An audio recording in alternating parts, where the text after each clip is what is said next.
I'm gonna make chocolate crème pâtissière. Crème pat, aka crème pat, aka pastry cream. Crème pâtissière is direct translation is cream pastry, so pastry cream. So I'm making chocolate crème pâtissière because chocolate's my favorite, and I'm actually making dark chocolate. So what I'm doing first is melting the chocolate, and it's 92% dark chocolate, which means it almost has zero sugar in it, very low sugar, and that's what I like. I'm also using Golden Monkfruit Sweetener, the golden, because it's chocolate. I don't really care what the color is, and actually if you use this in vanilla pastry cream, it would give it a rich look, a rich color. So I don't mind the color changes, but I want the sugar-free, and that's what I have. So let's talk about ingredients. You want to get it in a heat-proof bowl. This is Pyrex, it should be. So it's starting to melt because the water underneath is boiling. Just make sure that the bowl does not touch the water inside the small saucepan, okay? So just be mindful of that, because chocolate doesn't like water, and if you get water into your chocolate, except you're making a water ganache, which we're not doing, it won't like that, so it might split. Got my ingredients together. What do I have? 2 ounces, 57 grams of semi-sweet chocolate. I'm using dark chocolate because I gotta make it dark. And I have 301 grams of whole milk. You could use 2% or 1% or skim milk, but you will change the consistency and you will change the taste. It won't be as rich. So I'm using whole milk that is full fat. I don't mind the fat, I just don't want the sugar. So that's kind of keto. And then the 2 ounces are there. The 3 egg yolks, so you can see I broke it and I have a little bit of white in there. So we're gonna see how that what happens with that. It might split, but I'm hoping these are almost at room temp that they won't split. But I'll be carefully adding those in so that they won't. And then I have 52 grams, which I guess is a 1/4 cup, my measurements. 52 grams of the Lakanto golden sugar. And I have my other little things here in little bowls. Now this is mise en place, get everything ready so that when it's time to put it in, you won't be struggling to get it together. 8 grams of all-purpose flour, which is about 1 tablespoon. 5 grams of cocoa powder, which is about 1½ teaspoons. And then a pinch of salt. You could use 1/8 of regular salt. And then 24 grams, which is 2 tablespoons plus 2 teaspoons of cornstarch. See, I already forgot something because it's been a morning.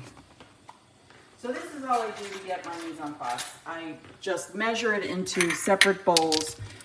This is 1 teaspoon. I know this is gonna be 6 or 8 grams. I don't care, it's just for flavor. You don't even have to add it. Vanilla will enhance the chocolate flavor. But again, it's up to you if you wanna flavor it something else, but the chocolate's gonna overpower, so just go with vanilla or skip it. And then that's 1 teaspoon of vanilla, about 6 grams. So these are all my things lined up in a row. And I need to stir my chocolate. I'm gonna turn off the heat because it's starting to boil. You don't wanna scorch your chocolate, so don't put it on for too long. So this is melting really nicely. Now, my bowl, I don't know if you can see that, covers my pan totally. It doesn't allow any moisture to escape, any steam or evaporation to escape, so that it doesn't get into my chocolate. That's up to you. But you can't sit it in the water, so just make sure it doesn't touch the water. So I need to take this off because otherwise it will burn. Yes, dark chocolate does burn. I'm just putting it onto a cloth so that I can get all of the, let's see, that's hot, all of the water off of it. I'm just stirring my chocolate to get all the lumps out. And I'm keeping it on here so that I can clean it off eventually. This can sit. We just want it melted because we're gonna add it to our other ingredients in a bit. So now I need to scald the milk. I'm gonna put in a saucepan, warm milk, and put it over low heat until it's just hot enough to steam, which is scalding, just below scalding. Then while it's warming, I gotta whisk the eggs, egg yolks, sugar, flour, cocoa powder, cornstarch until they're completely smooth. We have to be mindful of the heat of the milk. We're bringing it to almost a scald, not a super scald, because we don't want it to scramble our eggs. I'm using an old mixing bowl, and they get more volume when you're whisking. You can get more of the ingredients when it's tall as opposed to the wider ones that are shallow, like the Pyrex here. I needed this width to go over the saucepan, but I don't necessarily need the width to whisk my ingredients because I want to catch most of the surface quickly in order to incorporate all of the ingredients and blend them carefully. So again, personal choice, totally up to you. There's no wrong way. Well, there's just a preference. I don't think there's a wrong way, but you can make things difficult for yourself is my point. Easier or difficult. So I'm gonna whisk together the, because I wanna temper the egg yolks carefully, I'm gonna put the melted chocolate into the scalded milk, but then I'm gonna whisk all these together meanwhile so that I temper the hot ingredients with the cooler room temperature ingredients, hopefully not too cold, so that I don't scramble my eggs.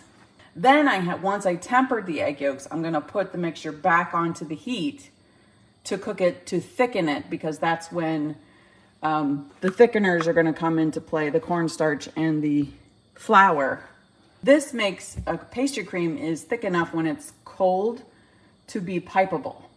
And that's the key here, because we want pipable filling in our eclair. I'm drizzling my chocolate. I'm using a silicone whisk because I have to make sure this dissolves when I heat it up too, because it's a different melting point than regular sugar.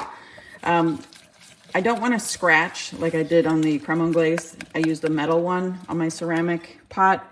I want to make sure that I don't scratch the surface, so I'll use this silicone so you can see how it works.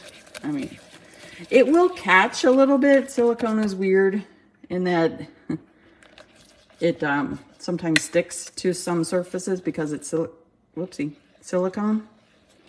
Look, lost some of my chocolate powder because I wasn't paying attention.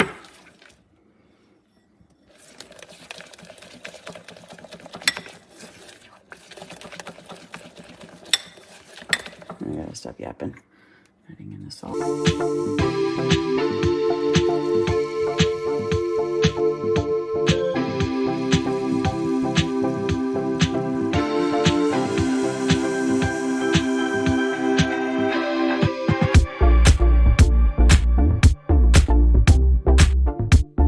Now that this is mixed until completely smooth, mostly, the sugar is melting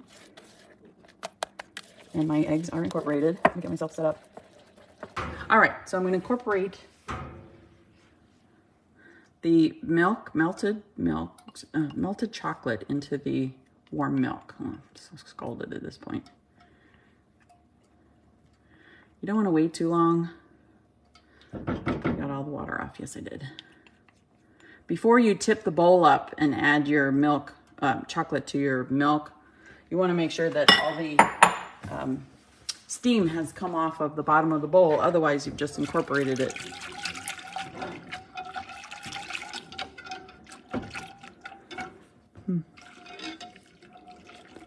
I want to make sure this is fully incorporated a little. Just let the heat of the milk melt the chocolate. You don't have to do this immediately, but I want to make sure it's fully incorporated before I start tempering.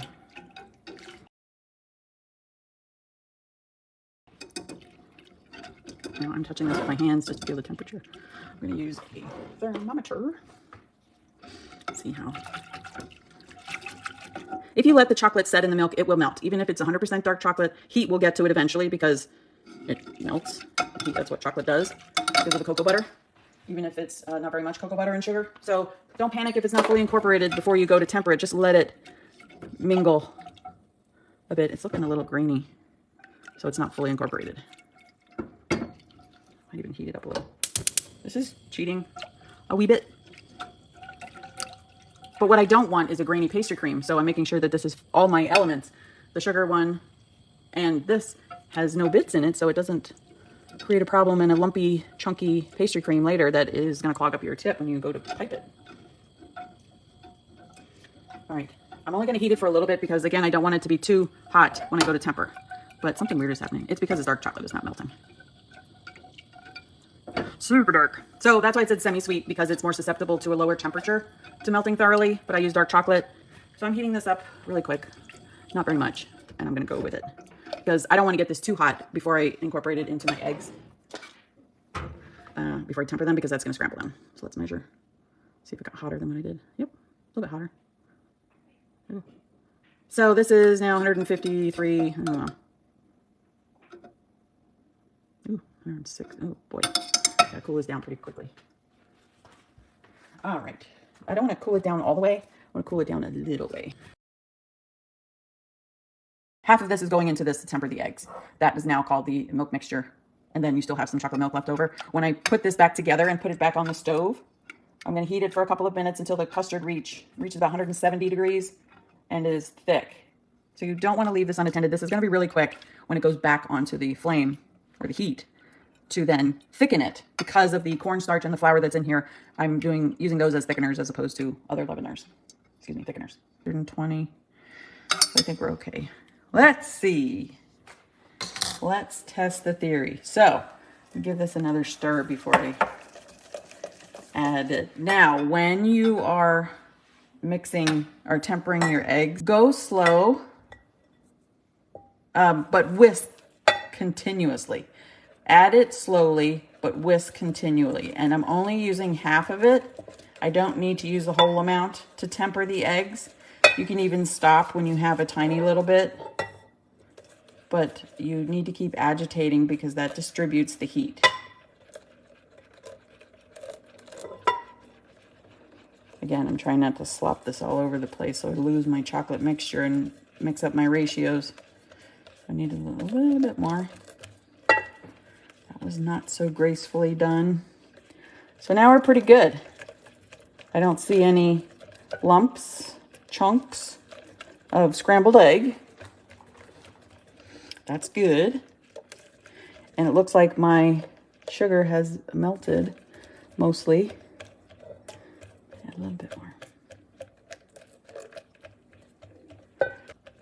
So now I'm going to add from the bowl to here and then pop it back onto the heat. And it's really, this comes together really quickly. It's because I'm talking so much that it doesn't seem like it.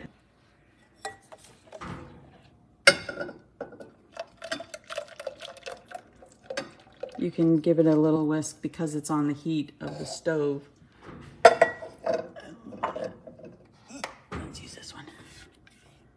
Yeah, my sugar is mostly melted, which is good because sometimes these sweeteners have a higher melting point.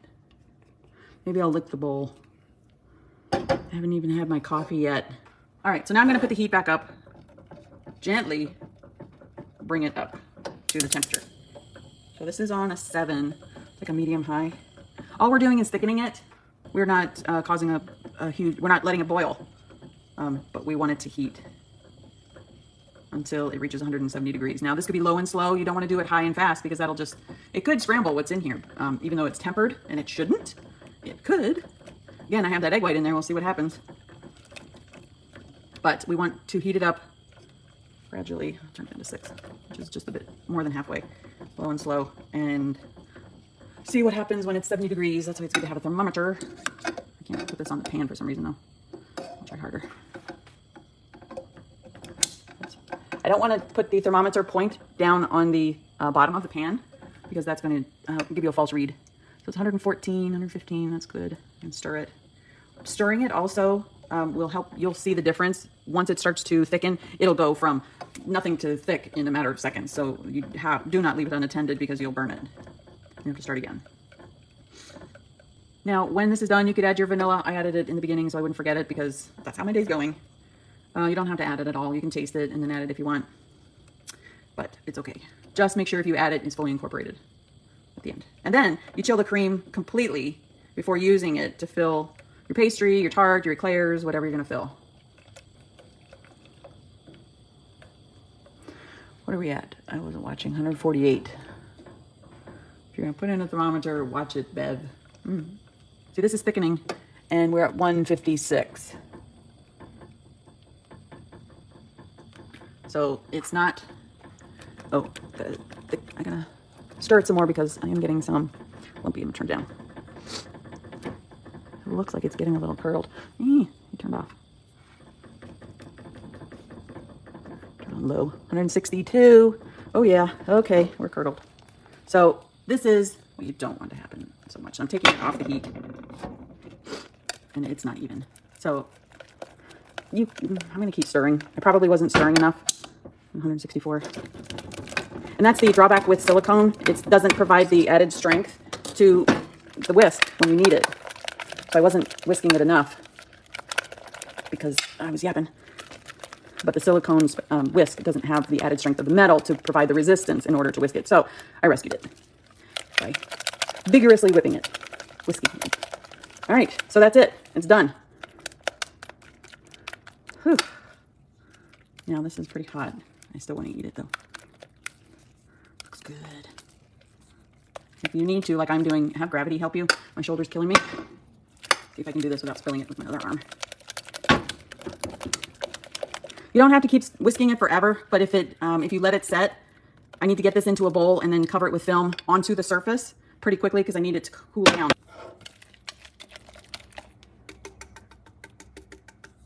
Look at that.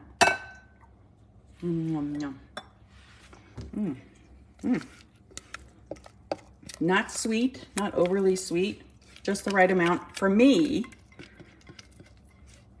because I don't like sweet stuff, super sweet. I won't eat white chocolate, it's too sweet. I love dark chocolate. All right, I don't even really eat caramel as much, but that's another conversation. All right, so here we have this, that's kind of a big bowl. This is the chocolate pastry cream. Crème pat, nice and thick for being pipable. Put your saran wrap, your plastic wrap, whatever brand it is, down onto the surface. It will take the heat. It's meant to. Just make sure that there are no tunnels on the side that air can get into it. Otherwise you'll have a skin, and that will be, like this is already pretty set. It sets pretty quickly. As soon as it cools, it sets. So you don't want to have the skin on top because that will make your pastry cream not very nice to pipe. You can eat it, but it won't be good to pipe. And it'll block your tip. Okay, now pop this in the fridge.